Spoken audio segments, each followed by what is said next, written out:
You walk like an old lady? Judy's body. Yeah, you start falling apart.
Most of my surgery is gone now.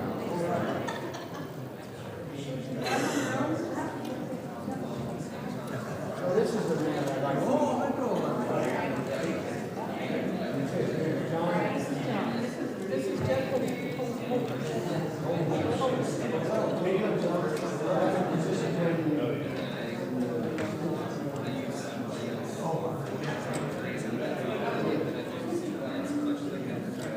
Study the Bible every day and does what you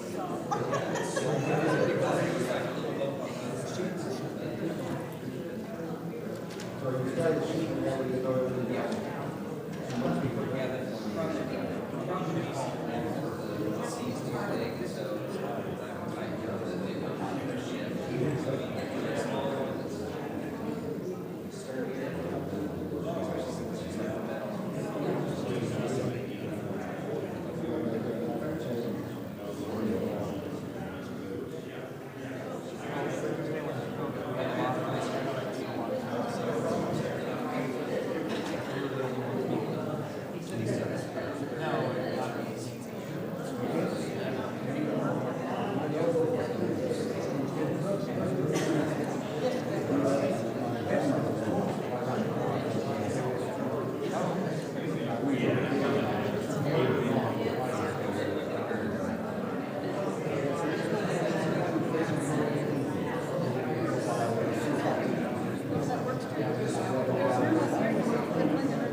Those of you that have been in here know I always normally start by saying what chapter you need to open to, but since we're doing a review, I don't know what to do. Go ahead and open to the chapters of Genesis 12 through 25, and we'll see what we can cover.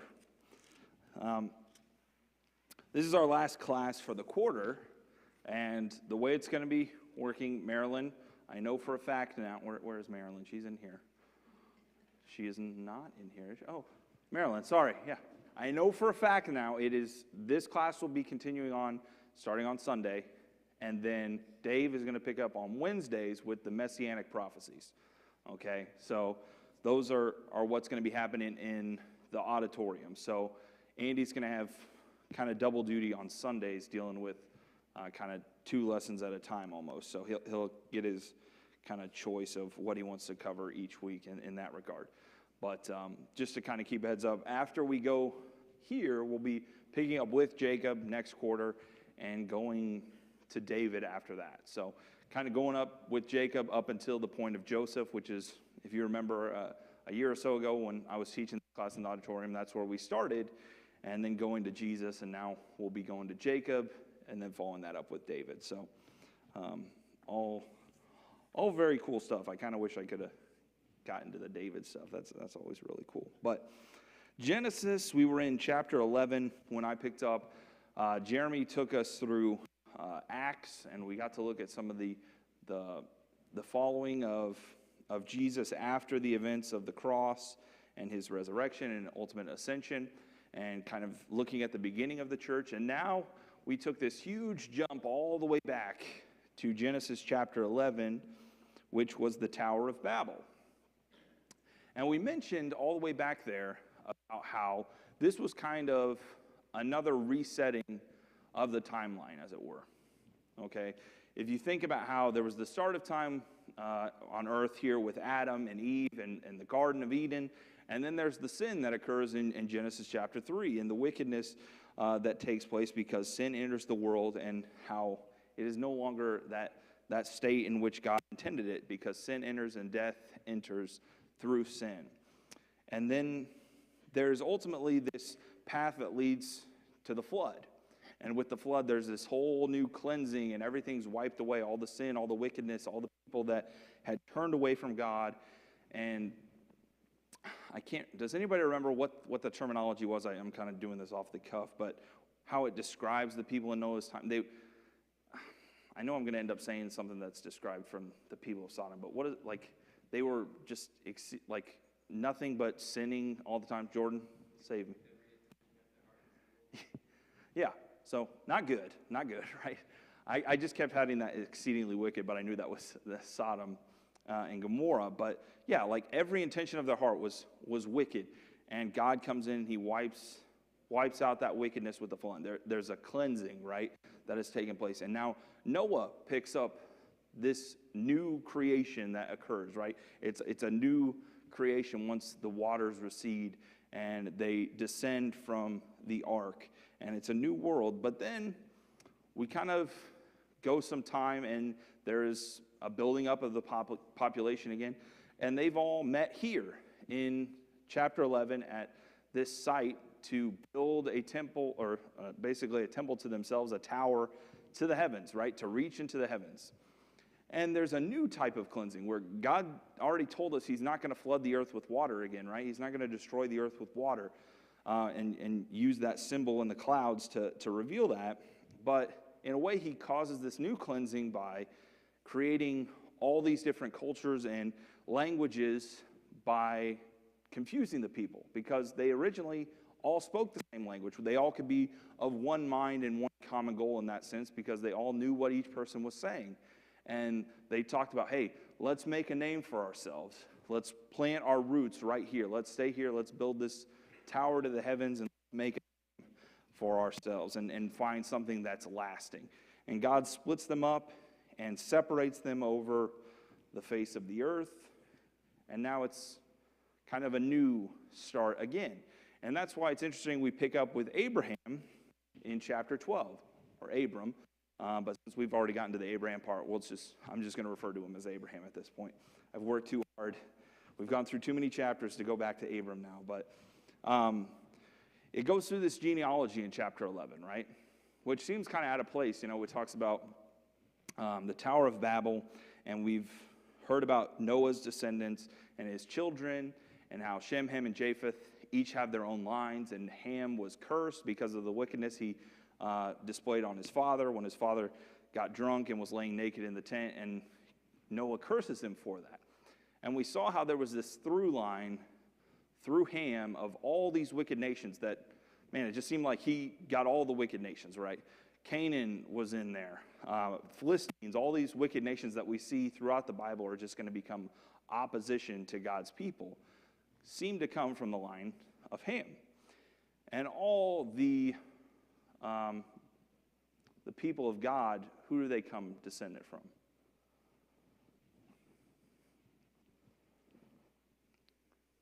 I've already eliminated one of the options, so you got a 50-50 shot. Shem, right? Shem is the one who the people of Israel are going to fall in line through. And so we pick up with Shem's descendants at the latter half of chapter 11. And it goes through all the way to this man named Terah and talks about his three sons, Abram, Nahor, and Haran. And then it's wraps us up with talking about Abram and his wife Sarai and how she's barren. And then you're just kind of, okay. Like if you imagine that you had never read chapter 12 before, right? We never knew where this was going. You might think, okay, like, where is this going?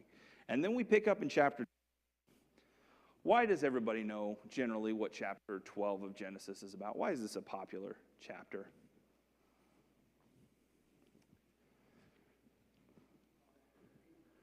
It is the call for Abram. What is Abram called to do in Genesis chapter 12? All right. Go to the land in which I will show you. Chapter 12, verse 1. That is what the Lord says to Abram. And what occurs in those first three verses? Besides God telling Abram to go, what else occurs in this chapter? There's a command to go, but what else follows that immediately? Promises, right? The promises are first instituted here in chapter 12 to Abram and told, what are those three promises? What are the three promises God gives to Abram?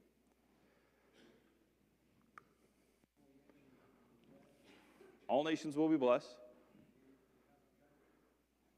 Have a great land, nation. What else? Kind of both of them there.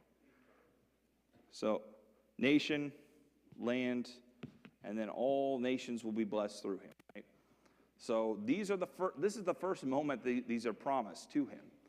And, Tyler and I have been doing this lesson series the last couple weeks, right? Talking to us about the importance of Scripture as a whole, correct? And understanding the significance of all of Scripture, not just looking at the Old Testament as outdated or irrelevant, or that displays a God of wrath versus the New Testament displaying a God of love. And I've appreciated those lessons mainly because we've been able to go through this story here in Genesis, seeing how, I don't know about you guys, but yeah, even as we got to the story of Sodom and Gomorrah in chapter 18, 19, and God's punishment there, that the majority of the story, what we're seeing is God's love, God's generosity, God's blessings, God keeping his promises, right? And so having that understanding of who this God is and what this is leading to, right? The importance of why we need the Old and the New Testament. I think just the time we've spent over the last several weeks has done nothing but affirm what Tyler and Mike have been talking about of the importance of all of Scripture and all of its need for instruction, how it builds us up, and how important it was, and why it is significantly mentioned in the New Testament, why that's what they're referencing, and the importance. I'm not going to actually go through the whole story, believe it or not. I know I was kind of on that route. But we got to chapter 12, and I know I pretty much hit you guys in the face with it every single week, how God was reiterating these promises. And I think that's because it's important, right? It's important to see how much God was reminding Abram, was showing Abram how he was going to be blessed, was showing him in different signs, in different ways, this is how I'm going to bless you. We talked about how he refines those promises multiple times. Initially, it's land, nation, seed promise. Then he tells us, all right, what nation? How is it going to come about? It's going to be your son. It's going to be your son by Sarah. It's going to be your son by Sarah named Isaac. This is going to be happening this time next year when he first starts telling him in chapter 18. And then we talk about the land and how initially you'll have this land, and then what land? The land before you, the land in which I will show you. All right, what am I showing? Look to the east, the south, the north, the west. That's going to be yours. And then he goes even more specific. All the land of Canaan is going to be yours. And that's significant because we've been going on this story with Abram, right? We've been seeing how these promises have been given. If you just jump into chapter 12, right, you get the general idea of the bullet points. But if we just leave there and go back and be like, all right, God fulfilled all those. Yep, he fulfilled those when, he promised him Isaac. He gave him Isaac in chapter 21. Got it. Done. All right, obviously in Exodus, we see how they have this great nation. Done. All right, and then in Joshua, we see how they go and conquer in the land. And Joshua talks about, hey, you were promised these things, and here God is giving them to you. Like, yeah, you can just jump around, but I hope we've seen a little bit more significance. I know I have in going along this journey and knowing where we've stopped so far, just stopped with the birth of Jacob and Esau. Like, none of these promises have been fully achieved. And yet, we're constantly being reminded by Abram of his belief in God, his trust that these promises are going to be accomplished. And it's been a weekly basis of his belief, sometimes his moments of doubt, but also his reminder to us of the ability to believe and have faith in God. In these times where there isn't a direct evidence of things that are going to be happening at that exact moment in his very lifetime, in his children, grandchildren, great-grandchildren's lifetime, and yet it's Abram's faith that is displayed to us over and over and over again. And ultimately, it's going to be his children's faith as well. Gordy, sorry, I kept pushing you off there. The very first thing you see here in chapter 12, which I think is interesting, is Abram's 75 years old already. He has no descendants at this time. And God already got covenants to make him a great nation, and all the earth will be blessed to get his descendants. At the age of 75. And also, as soon as he was told this, it says he got up and left. He left. He didn't hesitate. He didn't, let me get this done and this done. It says he left. Yeah. He followed God, and that's why he's mentioned in Hebrews, right? That's what, he trusts in God, and later on we see how his belief, when God tells him, hey, you're going to have this son, and this is going to happen, he believes him, and God counts it to him as righteousness for his belief. Gary, did you have your hand up earlier? Okay, sorry. Do you want to say anything now? Okay. All right. I'm going to kind of jump around occasionally through this, but I did want to kind of ask, from this journey, just since we've been in Genesis, what are some themes that have stuck out to you?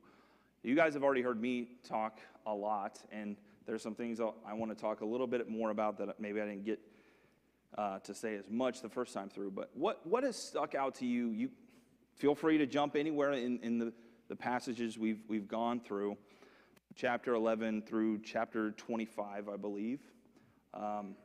What stood out to you since chapter 25, since we've entered into Genesis? What themes, what messages, what story? Is there any questions you have?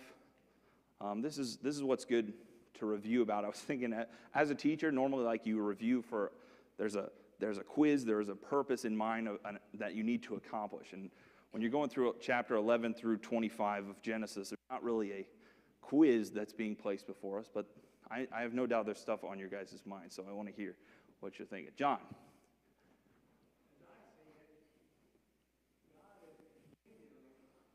Developing a people. He starts off with a person and develops and develops and develops, and all at once they're back to worshiping idols again, and he's in trouble. And he says, hey, I can build on this God. So he builds on this God. But eventually, we build back up to all kinds of idolatry type people that are upon the earth. And in this instance, now he says, hey, now, here's Abram. I think I can build on him. Yeah, he finds the right guy. Yep, we're still looking for the right guy. Yeah. Jordan? So, I forget the exact word in the New Testament when it talks about how the fathers, the prophets, etc., longed to look at what was happening in these days when they weren't able to see it back then, to understand it back then. And thinking of the promises that God gave to Abraham, how few of those he got to actually see fulfilled in person. Yeah. And you go all the way to Christ, and that's when it's finally fulfilled. The space of, 1,000+ years-ish. And the faithfulness of God, year after year after year, started with Abraham choosing to obey God. And then over all the different trials and tribulations, God always remained true to that promise that he made, which for us can be a nice testament to the faithfulness God will have to the promise he's made to us. Yeah, I think that's a great point Jordan mentioned. Just seeing how we get the full picture story. Jordan mentioned the fact that Abram is going to have such a limited view. Abraham is going to have such a small glimpse, and yet the faith that he displays is so profound to us. And I kind of want to tag on with that. Because we have the revealed word, right? We have the story laid out. Dave is going to be doing a class literally on the fulfillment of all the messianic prophecies, when literally we're reading about people who all they wanted to know is how those prophecies were going to be fulfilled. And we're just going to have a random class on Wednesday. Like, we should appreciate that as pretty awesome, right? Like, they won't live their whole lives wondering those answers, and we're going to do a class on it on a Wednesday night. So that's pretty special to be able to read through those things. So what can we relate to in that same vein as Abraham, where there's this responsibility of us, there's this call for us, in spite of uncertainty, in spite of maybe some questioning? And I won't use the word doubt, but, what things are before us in our service to God that aren't, like, everything isn't necessarily painted perfectly for us to understand? What's the unknown for us? Because it's not the plan of salvation. What's the unknown for us then? Judgment, right? There's the question of how it's going to end. Death itself is a question, right, that people have, want to know. When am I going to die? Do I not want to know when I'm going to die? How long do I have? What's it going to be like? What's on the other side? I mean, people might not answer honestly, but I think if you could truly poll everybody and if they got one question they knew the answer to, I think that's what they would ask. What's after this life? Hopefully we wouldn't use, I would suggest not wasting your question on that, because we already believe what's on the other. But, there's some uncertainty about the overhanging question of judgment. What else? What else do we deal with? What's our uncertainty? Violet. Oh, no, I do. I need more.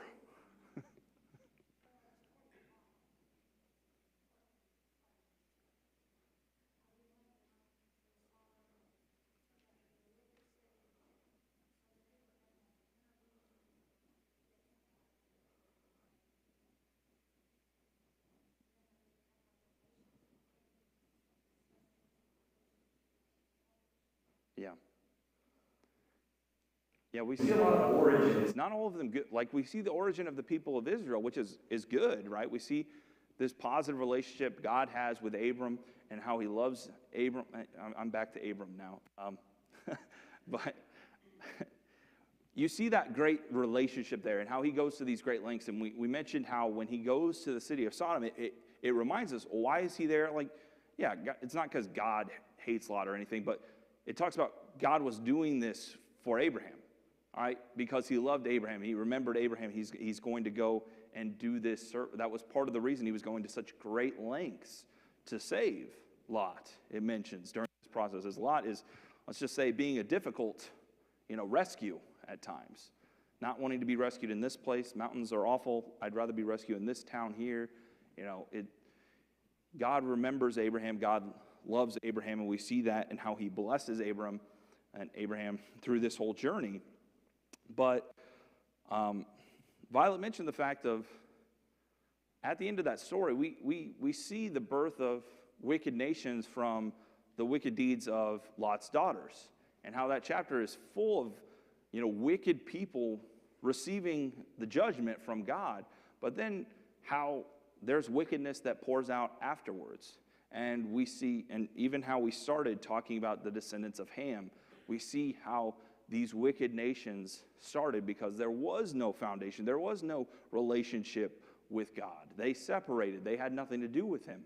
And mentioned how, why do we have to wait 400 years in a land that we will be strangers? Why do we have to live there and endure being strangers in that land and slaves? Well, it's because the people currently living in the land have not yet received the judgment that their sins are ultimately going to require. And that's because God endures with them. It is still striving for them to turn back to him. But we do see the birth of wicked nations as well, and how they're going to come to be in opposition to God's people. Go ahead, John.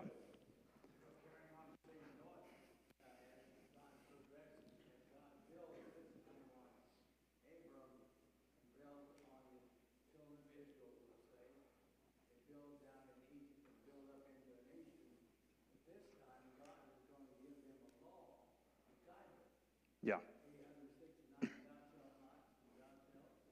Yeah.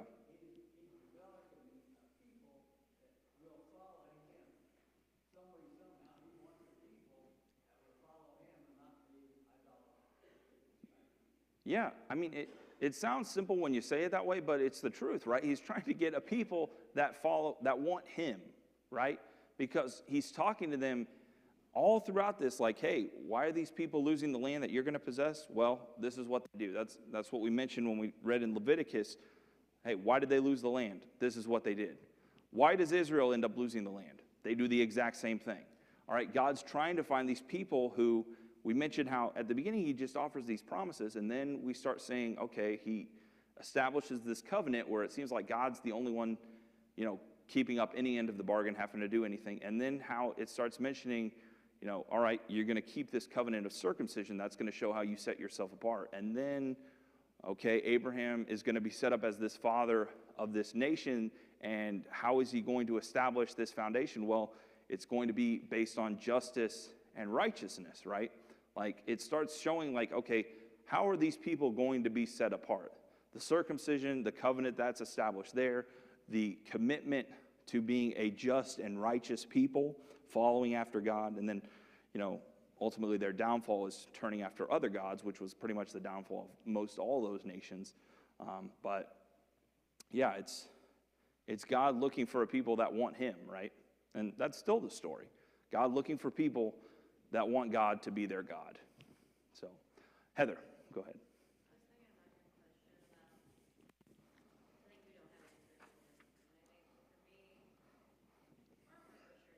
And the question of what happens after we die is just sort of living day to day.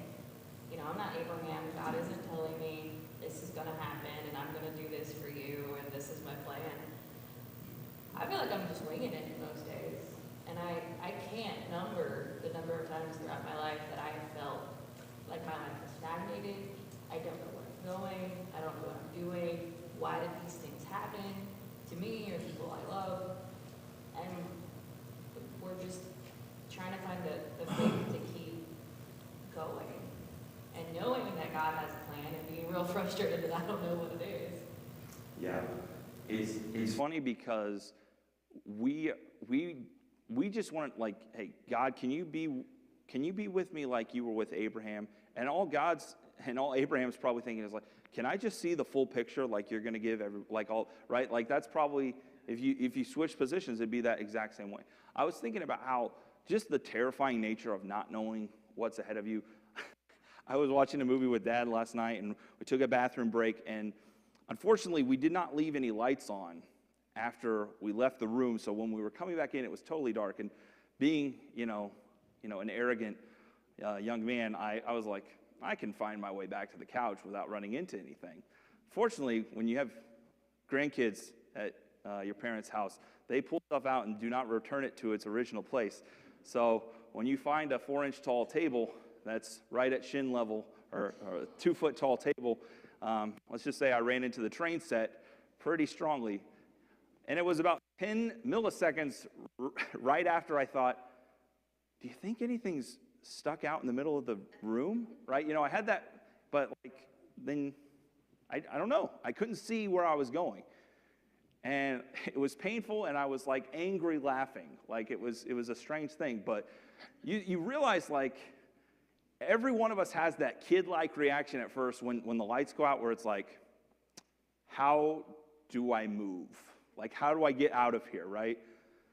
It's when you have that comfortability, though, when you have that trust of your understanding of what's around you, then all of us have had those moments where, you get up in the morning, I don't even need to turn the light on. I can find my way to the sink, use the shower, everything. I could do it in total pitch black darkness if I needed to, right? There's that comfortability, even though I can't see what's coming. In a lot of ways, there's a similarity there with our day-to-day life is, hey, the grand thing, I don't necessarily know everything that's going to come at me, but I'm comforted by the fact of what understanding I do have and the trust of the grander scheme being revealed to me. That gives me comfort, confidence in what I'm doing. But yeah, there's just a difficulty in everyday walks of life, right? It isn't always just the grand big picture. I'm wondering how I'm going to get through the next few class periods without losing my mind some days, all right? It's just how am I supposed to be the right kind of person today? Right? And I think I've mentioned it before, but half the things I say are just because my parents said them to me first. But, they always tell me, just do the next right thing. Just do the next right thing. That's all you need to worry about. Sometimes that's the hardest thing, though. You're just I don't want to do that right now. Just anything but that. I want to do the wrong. I want retribution. I want to say this thing back to so-and-so. I don't want to go help out. I don't want to work anymore or whatever. I just want to lay back and not do anything. But God, I need you there in those moments, just in the daily minutia of life where I don't even know how to offer a prayer because it's seems so insignificant. It's was your day that bad? No, but I feel terrible. It's well, what happened? Well, just the microwave didn't heat it up exactly the way I wanted it to. I mean, I'm saying some dumb stuff, but honestly, if we said it back to ourselves, we'd be what a fool. I'm a fool. What's wrong with me, right? I almost think that's why we don't share some of our concerns with each other, is because we're afraid, as soon as we say it, that person's going to be wow, those are your problems, huh, bud? Wow. Yeah, good luck with that. Go pray for some support there. But, we either think it's too insignificant or it's too embarrassing, right? We're on one end of the spectrum. It doesn't matter enough, or, wow, you got a real problem on your hands, but we don't want anybody to know. How do I get through the days? How do I just get through the day dealing with that stuff? Whether it's too insignificant or it's too grand to have to, deal with on my own. How do I get through it? And,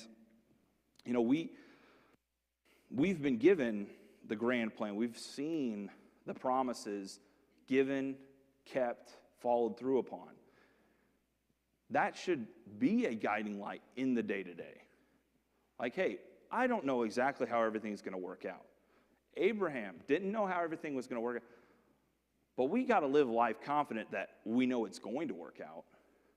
Not that it's going to be easy, not that it's going to be smooth or everything's going to be exactly the way we want it to be, but we got to be living lives confident that things are going to work out for the best in God's order of things.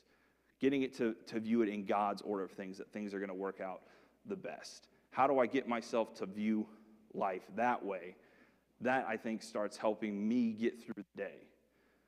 And I think it makes me gain a little bit more perspective on the things I'm going through and also dealing with the things I'm going through, because just because I change perspective doesn't always make everything disappear, all right?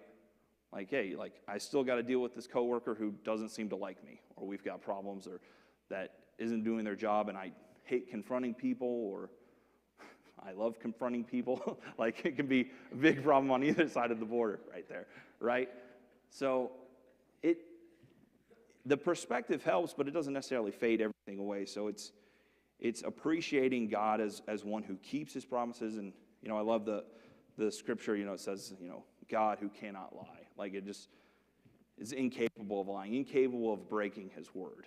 I just think that's so awesome. As someone who has broken their word multiple times, like, it's confident to know, hey, this God, what he tells us, not only what we've seen fulfilled here, obviously, but the promise is still yet to be fulfilled. I know he's going to keep those. That to me is something awesome. So in that same way, we still have that longing that had Abraham. It's the same person. I don't know why I have to keep changing it, but that same longing he had, that home, that land, all right, we're still looking for it as well. We're still longing for it as well. And so there's beauty in the fact that we're in the same boat as Abraham at the same time. Some things are different, but at the same time, we're on that same journey. We're still longing for those same things. And I think that's pretty cool. Okay. That was a good question. Good stuff there. What else? What else, though? I mean, so we've seen a lot of these chapters have been about the births of things, right? The beginning. Starting after the Tower of Babel, going with Abraham, we're going to see with Isaac the birth of this new nation, okay? Violet brought up the fact that the births of other wicked nations as well are involved there. John, what else? What else do you notice? With Abraham being a man of God, he still had a good-looking woman, you know it? His wife was a beautiful lady. John, why is there a part of me that thinks the next thing you're going to ask is, Caleb, when you get married? Is that But I was reading a commentary, and whenever he'd go into a strange country, why, his wife was going to be taken by that king and put into his harem. Well, everywhere he went, that's what happened. Well, you see, she not only was beautiful, you see, you go down into Egypt, and they're a little darker skinned, and they have good-looking women down there, but they don't have the atmosphere, shall we say, around them that Sarah had, and didn't have the nice, pleasant atmosphere, didn't have the light skin and soft skin, and that kind of thing. And so it was obvious when she went into a different country that, see what I'm saying? That's what this commentary seems to imply. And I got to think, that's right. Some way, somehow, she sort of was to stand out whenever she went into a strange area.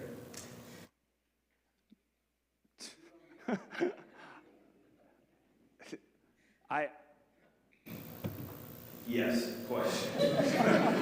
Well, no, one of the things I wanted to make sure we didn't get past it before we run out of time is in Genesis 17, how even though he wasn't supposed to go down to Egypt, but he went out and down to Egypt, even though they came back with slaves, including Hagar, even though he and Sarai decided to use Hagar to try to answer God's problem and say, hey, Sarai can't have a baby, where do you say?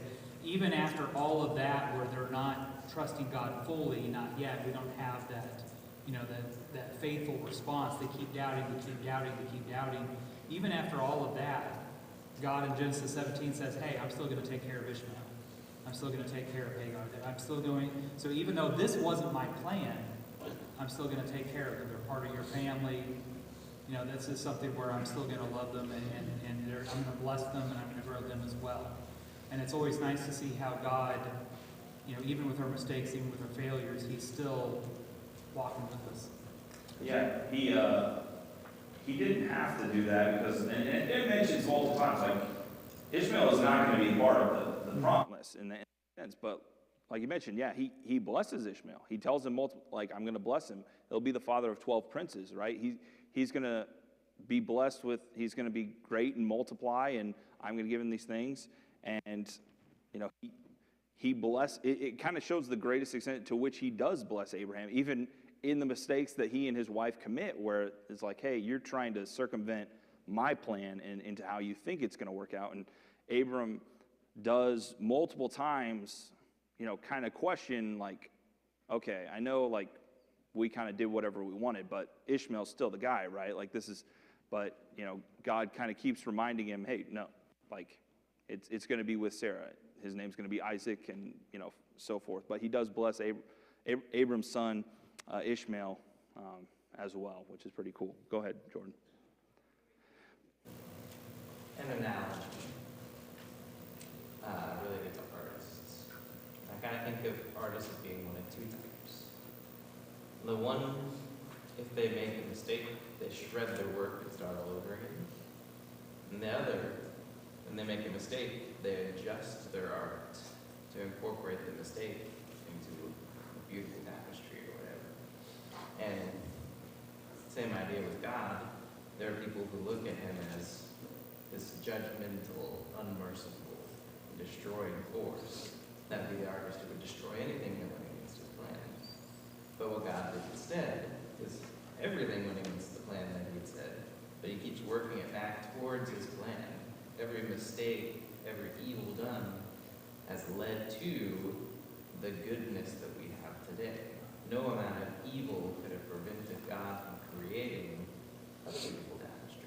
Yeah, it's kind of that idea of God's using imperfect parts for a perfect plan. And as much as it seems like along the journey they're trying to screw it up, or that they theoretically have screwed it up, God just keeps using it. Or how many wicked kings or nations that they come across, and how God still uses them to accomplish his plan.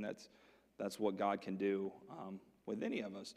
And so, yes, very good. John, I gotta be honest, I didn't catch a lot of yours because all I could see was my niece Evie, because she one time walked up to me and she's just like, Uncle Caleb, when are you gonna bring your girl home? And so, like, I apologize that I missed some of that. I didn't want to, like, blow off your comment there. But one thing that is kind of brought up a lot with Sarah and Abram throughout this journey is sometimes we see a lot of the negative side of Sarah at certain moments, with the situation with Hagar and how she treats her, not only before she has Isaac, but after she has Isaac. And the ways in which she treats Hagar is not right, and the plans in which she tries to create to circumvent God's plan to the way that she thinks. But at the same time, I think the beauty of it is, I think we're meant to read this as she and Abraham are in this journey together. And I think kind of at the end, when we see Abraham, buy that plot of land for her and talks about how much he loves her and how he's reunited with his wife when he dies. I think there's obviously these are human beings, but there's a very natural human element in this story, this journey that they go on. Yes, like Jeremy's mentioned it multiple times, just the astounding wonder of Abraham's faith throughout this. And yet we've mentioned on multiple occasions how Abraham laughed basically at God when he tells him his plan, how he goes along with Sarah's plan to, have Hagar deliver the baby, right? Like, we've seen plenty of times where Abraham is not, getting 100% on the quizzes, right? But Abraham is still lauded and praised for the ways in which he believes and trusts in God. And so when we have these moments of insecurities, of looking ourselves in the mirror and just being like, oh, this is terrible so many times, I'm just screwing up left and right. I mean, look at Abraham. What other document gives such flawed characters as examples for people to follow? Like, how many people do you know, like, honestly, pick a man who went and murdered his best friend, took his wife, and had a child with her? Like, how many do you know would say, that's my favorite character in the Bible? Like, people don't pick that person.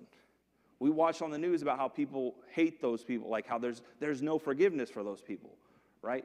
And yet we're reading a book full of these kinds of characters who are incredibly flawed, like we are. The very people, that we get to read all their deep, dark secrets about. It's plastered on a page that have been read for many, many, many years.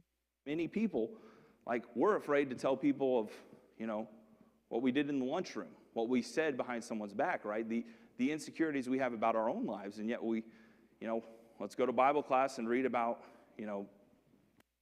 David and Bathsheba, right? Or let's read about Peter and his betrayal of Jesus, right? God gives us these characters, partly like Jordan mentioned about how God uses these characters, how he can use them to weave this grand plan, this perfect plan, and how the same way he can use us as well. So I don't think it's meant to be just a matter of, hey, they screwed up too. God used them, God loved them, God forgave them. You're going to screw up, but also it's on the other side. You can be useful. You can be useful. You are of service. What's that song? I mean, we don't sing that song very much anymore, There's room in the kingdom I forget the song now. I don't want to sing it, so that's the only way I can remember. But there's something about service in there. For the small things that you can do. You can do. Yeah, all right, let's just have a singing the rest of the But you know what I mean? The small thing, we say that, but nobody really wants the small role. Even people that feel inadequate, oh, I don't want to be at the front of the class and embarrass myself in the presentation. But that person, the only thing they hate more than going up and making a presentation is having the least important job. They don't want that job. All right, trust me, I know plenty of students when you try and do group projects, kids might say, hey, I don't want to do anything, but if they get stuck with the job considered to be the least important, that's the thing they hate the most. All right, but we need to get over the fact of our insecurities in leading us to not do any work, but also our pride and arrogance that we have to do the work, that one job that nobody else can do but me. That's my thing. I mean, I want to do that thing that I'm good at that nobody else is good at, but if it's not the top dog item, that's probably not my area, and you probably have a bigger role for me to fill, right? So I think it's pretty awesome seeing the story of Abraham and how he's called blessed, how God is with him. And yet, yeah, there's hiccups along the way. There's difficulties, there's mistakes, and yet God blesses him and God's with him the whole time. And God's still going to endure with him. I think that's pretty awesome.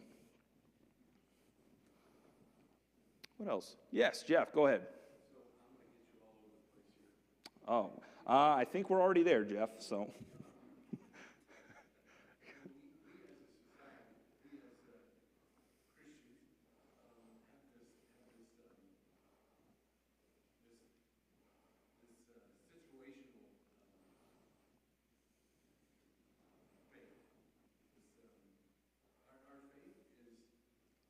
Related to where we're headed.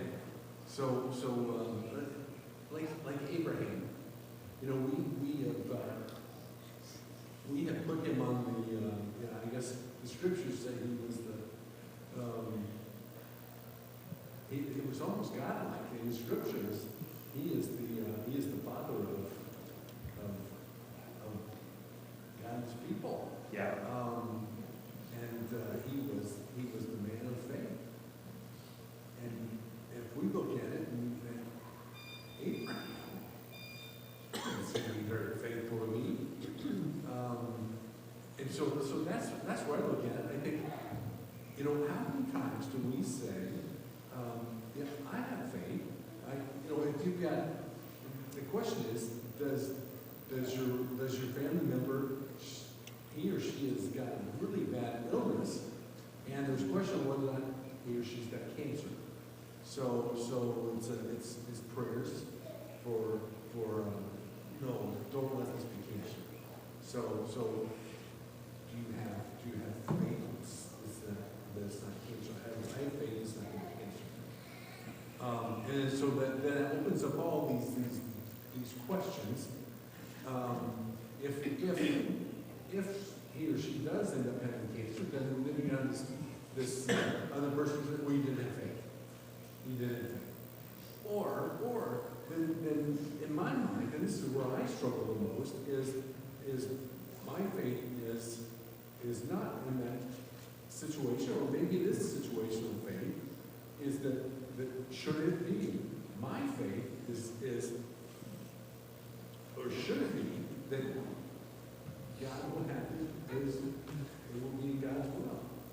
That I'm going to pray, or I don't like the way it's going here, but I pray for God's will to be done. I'd rather be my way, but it's not my will, it's His will. Yeah. So this is the conflict in my mind, and I would assume it's in many minds, is that am I praying for God, or am I praying for my will? I think, Jeff, what you're talking about a lot is people not only want to, like, yeah, we want the destination, we believe in the destination, but I also want to dictate how the journey's going to go as well. And yeah, there are things of faith, and because we see moments where it says when God told Abraham to go and leave everything he knew and loved, just because it says it in one verse, I don't think that fully encapsulates the difficulty it took to get up and leave everyone that he ever knew and loved. But it also is meant to display his faith in going and doing it. Just like, we're not encapsulating anything we do in a single verse or chapter, right? But we're trying to do it with these characters that we hear and we read about that seem larger than life to us. And yet, it doesn't seem human to me for God to just be like, go, and Abraham to just be like, okay, but he does. And his faith is praised for that. Even though, yeah, we don't get all the details. How long did it take him? Did he wake up the next morning? Was it 2 days he waited? Was it a month, 3? He gets up and he goes. He obeys. And, yeah, I don't know how things are, things are difficult. Things are crushing to us, are things that seem overbearing. And that's why the perspective is important. That's why if you sometimes just jump to Jesus in the New Testament, and we're just reading the Gospels, and we're like, okay, why is it so significant who this guy is? Why do these prophecies matter? What is the significance of this Messiah? But then you jump back and everything, you're basically saying, Jeff, the questions, the uncertainty, that's exactly what they're going through, right? They're going through that same, how are things going to turn out? And that's how are things going to turn out? How are things going to, and we have the ultimate turnout understanding, but how is every little thing going to turn out, right? How is this going to turn out, God? I need this answer. You know what? More importantly, God, I need you to do it this way, right? Like Lot kind of decided, like, this is how you need to save me. Go here, take me there. And it's like, sometimes we pray to God, we trust in God, we rely on God. Yeah, there's going to be struggles along the way.